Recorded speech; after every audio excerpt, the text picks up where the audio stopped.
Calm, reflective documentary narration, low energy, deep voice, slow pacing, empathetic tone. Imagine this scene.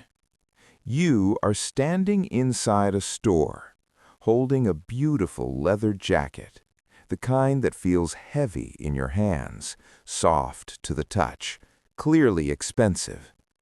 You flip the tag and see the price, $500. You reach into your pocket and pull out cash, not a card, not a phone, actual bills, 5 crisp $100 notes. You count them slowly. 1, 2, 3, 4, 5. As each bill leaves your hand, something strange happens inside your body.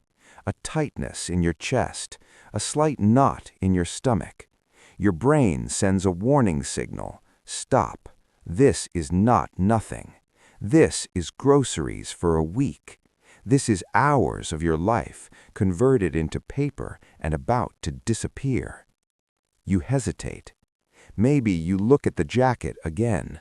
Maybe you imagine yourself wearing it once or twice and then forgetting about it. Maybe you quietly put it back on the rack and walk away, feeling a small sense of relief. You didn't lose anything. You protected something. Now, replay the exact same moment.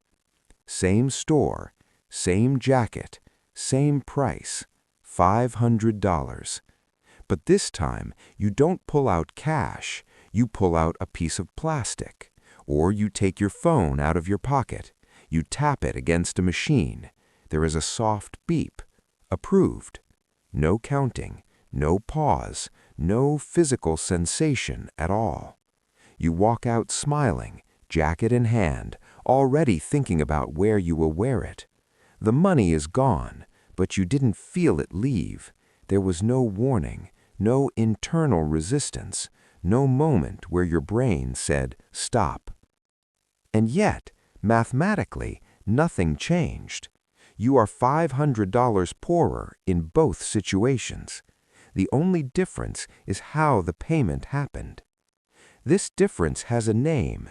It is called the pain of paying, and it may be the single most important psychological concept for understanding why so many people feel confused, stressed, and ashamed when they finally look at their credit card statement at the end of the month. Because in the modern world, we have not increased our incomes enough to match our spending. We have simply removed the pain that used to stop us. Money used to be something you could feel. Now it is something you barely notice. And that is not an accident. What most people don't realize is that the pain of paying is not just a figure of speech. It is not poetic language. It is not a moral lesson invented by frugal grandparents. It is biological. Neuroscientists using functional MRI scans have discovered that when you pay for something, your brain activates the same region associated with physical pain and discomfort. This region is called the insula. It is responsible for processing negative sensations, loss, and emotional distress. In other words, spending money literally hurts. Your brain evolved this way for a reason. For most of human history, resources were scarce. Food, tools, shelter, and protection were difficult to obtain and easy to lose. Giving something up without careful thought could mean hunger, exposure, or death. So the brain developed a defense mechanism. When resources leave your possession, it sends a pain signal. That pain forces you to slow down, to evaluate, to ask whether the trade is worth it. This is why our ancestors did not casually give away food or tools. The pain of loss was a survival feature, not a flaw. But here is the critical detail most people miss. The intensity of this pain is not determined by how much money you spend. It is determined by how real the payment feels. Cash is the most painful form of payment because it is the most tangible. You see the bills, you touch them, you watch them leave your hand and disappear into someone else's. The loss is immediate, visible, and undeniable. Credit cards change this experience.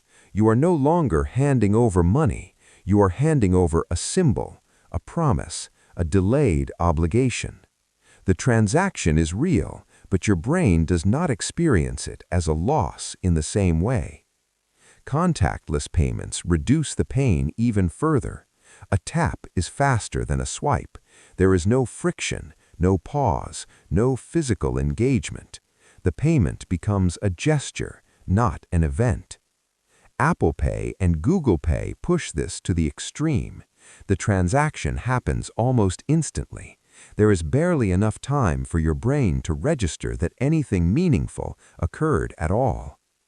Each layer of abstraction dulls the pain signal, and each time that pain is dulled, you lose a critical moment where your brain would have asked a simple, protective question: do I really need this? When that question disappears, spending accelerates. This is not speculation, it is not theory, it is not opinion. The relationship between payment method and spending has been measured, tested, and replicated across decades of behavioral economics research. One of the most well-known studies came out of MIT. Researchers compared how much people were willing to pay for the exact same products when using cash versus credit cards. Nothing about the products changed, only the method of payment did. The result was startling. Participants were willing to pay up to twice as much for the same item when using a credit card compared to cash. Not because they valued the item more, not because their income was higher, but because the pain of paying had been significantly reduced. Other studies found similar patterns. Average transaction sizes increase by 12 to 18% when customers use cards instead of cash. Research from Dun & Bradstreet found that people spend roughly 23% more when paying with credit cards. These numbers appear again and again because the mechanism is simple. When the pain is low, spending feels safe. When spending feels safe, it feels justified. When it feels justified, it escalates.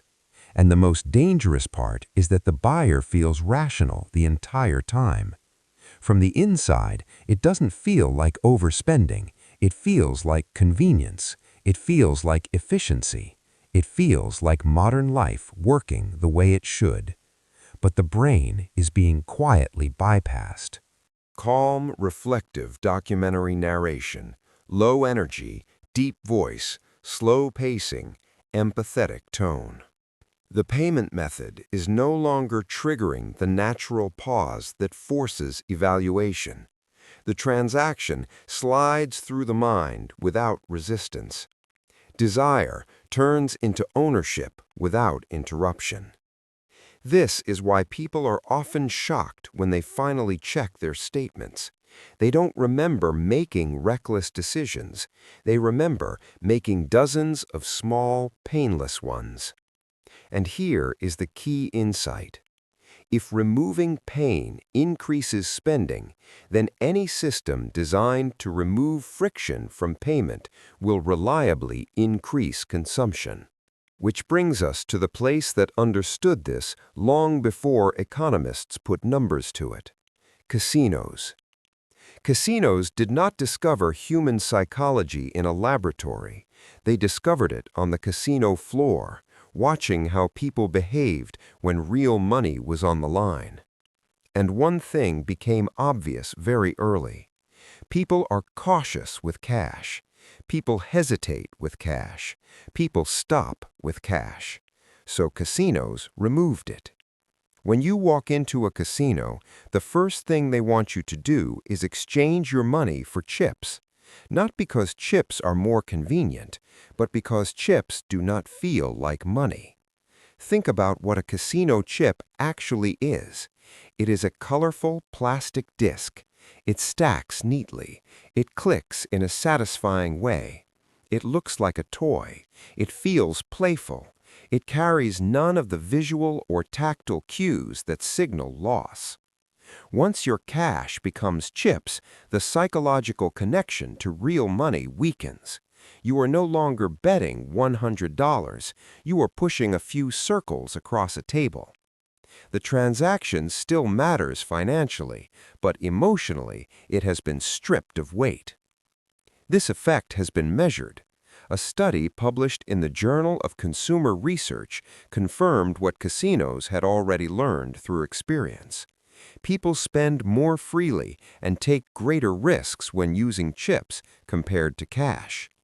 Loss feels lighter. Wins feel abstract. The entire experience becomes detached from reality. And that detachment is not accidental. It is engineered. Casinos design their environments to keep you in a state where money does not feel real. No clocks, no windows, constant stimulation, free drinks, and above all, chips instead of cash. But the most important insight is this: the casino did not invent this trick, they perfected it. Because the same principle is now everywhere else, not just in casinos, not just in gambling, but in your pocket. The moment money becomes a symbol instead of a substance, behavior changes. And nowhere is this more visible than in the digital economy. Video game currencies like V-Bucks, Robux, FIFA points, and Apex coins are not innocent design choices. They are the digital equivalent of casino chips, brightly colored, abstract, disconnected from real-world value.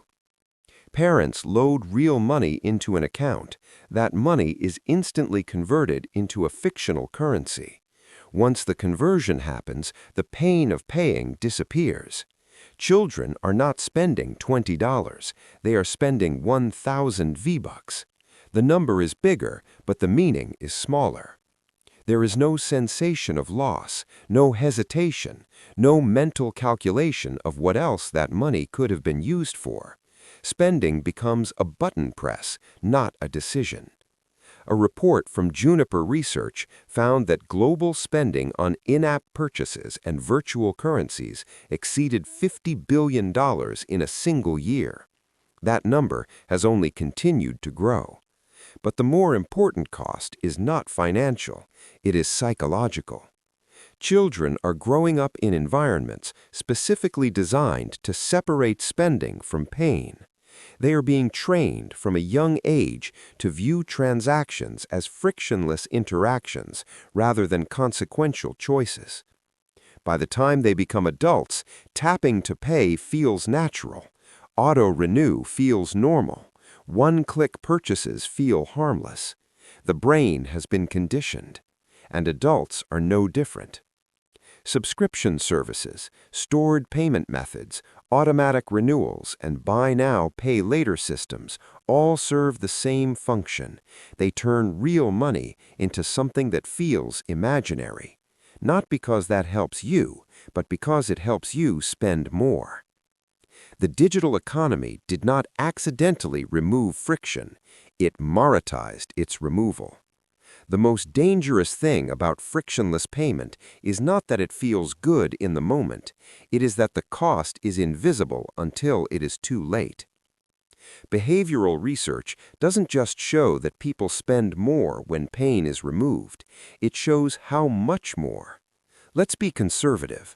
Multiple studies suggest that paying with cards instead of cash increases spending somewhere between 12 and 23%. To avoid exaggeration, assume the effect is only 15%. Now apply that to real life.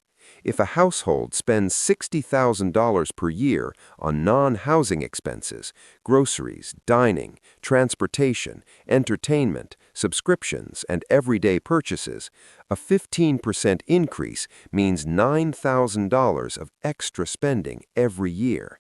Not because life improved, not because needs increased, but because the brain never felt the loss. Extend that over a typical adult life. $9,000 per year over 30 years becomes $270,000. $270,000 quietly leaking away, not through one dramatic mistake, but through thousands of small, painless decisions that never triggered a warning signal. And this is not ignorance. Companies know this math. Amazon patented one-click purchasing for a reason. The faster desire turns into ownership, the less likely the brain is to intervene. Calm, reflective documentary narration, low energy, deep voice, slow pacing, empathetic tone.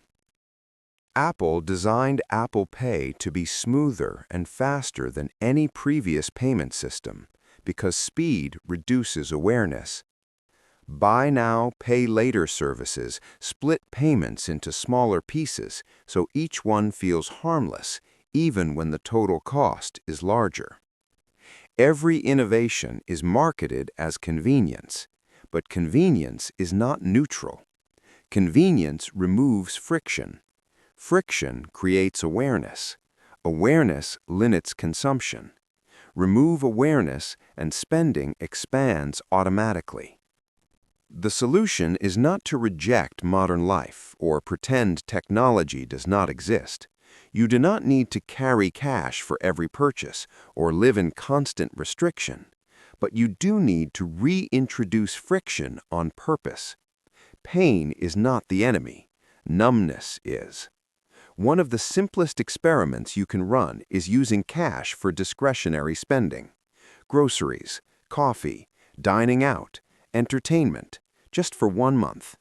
Go to the ATM, withdraw your weekly budget, put it in an envelope. When you walk into a store, leave your cards at home. Something interesting happens almost immediately.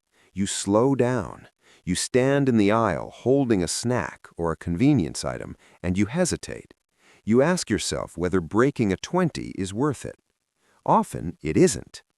You put the item back, not because you are disciplined, but because the loss feels real. Cash creates a natural stopping point.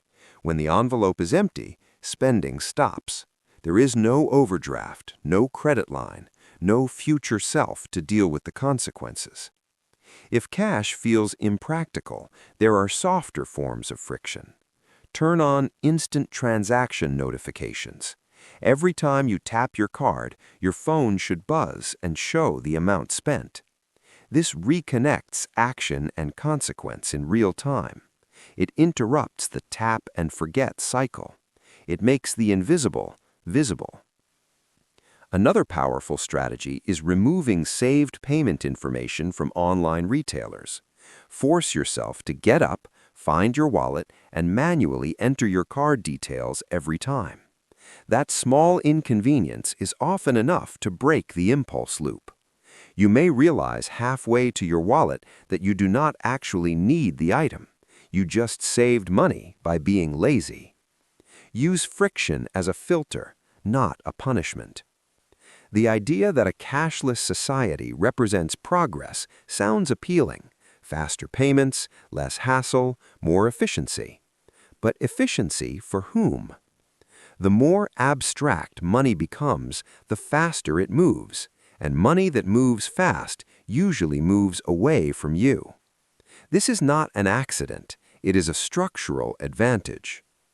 Wealthy individuals and institutions often store their money in forms that are deliberately difficult to spend: real estate, businesses, private investments, art. Assets that require time, paperwork, and intention to convert into cash.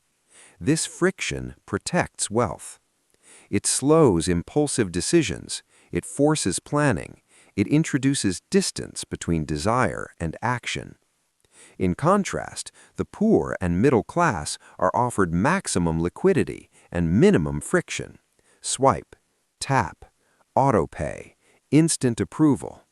Everything designed to keep money flowing out as quickly as possible. One group is taught to preserve through friction. The other is encouraged to consume through convenience. This difference is not about intelligence or discipline, it is about environment. If your financial tools are designed for speed and ease, your money will move quickly. If your tools are designed with resistance, your money will stay longer. Understanding this changes how you view pain. Pain is not punishment. Pain is information. It tells you when something matters. It tells you when something is being lost. It tells you to slow down. Removing that signal does not make you freer. It makes you blind. Pain has a bad reputation. We associate it with suffering, failure, and weakness, something to avoid at all costs. But pain is one of the most important sources of information the human body has. If you touch a hot stove, pain tells you to pull your hand away. It prevents permanent damage. Without pain, you would burn yourself without realizing it. Financial pain works the same way. The discomfort you feel when spending cash is not a flaw in your character. It is your financial immune system activating. It is your brain warning you that resources are leaving and may not return. When you remove that signal, you don't become more rational, you become less informed. Plastic cards, digital wallets, and invisible subscriptions numb the sensation of loss. They allow spending to continue without feedback. Your financial life can be deteriorating while everything feels fine. This is why so many people say they do not know where their money went. It did not disappear. It flowed out quietly, without resistance. The wealthy understand this at an intuitive level. They often choose assets that are difficult to sell and slow to access, not because they lack freedom, but because friction protects their future. When spending feels slightly uncomfortable, it forces meaning into the decision. It asks whether the purchase aligns with your values, not just your impulses. The goal is not to suffer. The goal is to feel enough to make conscious choices. The modern world teaches us that good design removes effort, faster, smoother, easier. But when it comes to money, effort is not the enemy. Absence of effort is.